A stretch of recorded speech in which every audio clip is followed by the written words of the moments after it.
Hello my dear learners. तो इस video में हम डिस्कस करेंगे सेकंड एशियन यूनिवर्सिटी नालंदा। तो तक्षशिला हमने डिस्कस कर ली थी, अब हम करते हैं नालंदा। जो नालंदा यूनिवर्सिटी है उसका time frame 4 century to 12 century था, मतलब चौथी शताब्दी से 12वीं शताब्दी तक नालंदा रही। नालंदा जो अब है बिहार के पटना में राजगीर सरीपट्टा में, ये प्रेजेंट टाइम में है। और जो नालंदा में किसकी एजुकेशन करवाई जाती थी? बुद्धिस्ट एजुकेशन करवाई जाती थी। इसमें बुद्धिस्ट ने जो 8 पाथ फोल्ड दिए हैं उसकी एजुकेशन करवाई जाती थी। और ये महायान में विश्वास रखते थे, क्योंकि बुद्धिस्ट एजुकेशन महायान एंड हिमयान 2 में डिवाइडेड है। महायान क्या होते थे? जो गॉड में विश्वास करते थे, मतलब ये मानते थे कि जो गौतम बुद्धा हैं वो गॉड हैं।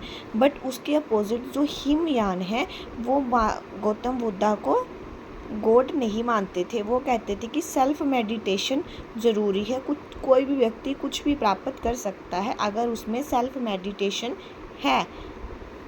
और आपसे पेपर में ये पूछा जाएगा, जो हुसान सांग है ये 7th सेंचुरी में योग शास्त्र की एजुकेशन लेने के लिए नालंदा यूनिवर्सिटी में आया था। 7th सेंचुरी में हुसान सांग जो चीन से आया था, योग शास्त्र की एजुकेशन प्राप्त करने के लिए आया था। और इसमें जो एडमिशन क्राइटेरिया था वो था 20 साल के बाद नालंदा यूनिवर्सिटी में एडमिशन ले सकते थे। तो आपको पता चल गया होगा कि जो नालंदा यूनिवर्सिटी है वो बिहार के राजगीर में सरीपट्टा में है, जो प्रेजेंट टाइम में। इसमें बुद्धिस्ट एजुकेशन करवाई जाती थी। महायान को ये मानते थे कि जो गौतम बुद्ध है वो भगवान का दर्जा देते थे उसको। और जो चीनी था छात्र हुसान सांग 7th सेंचुरी में योग शास्त्र की एजुकेशन प्राप्त करने के लिए नालंदा यूनिवर्सिटी में आया था।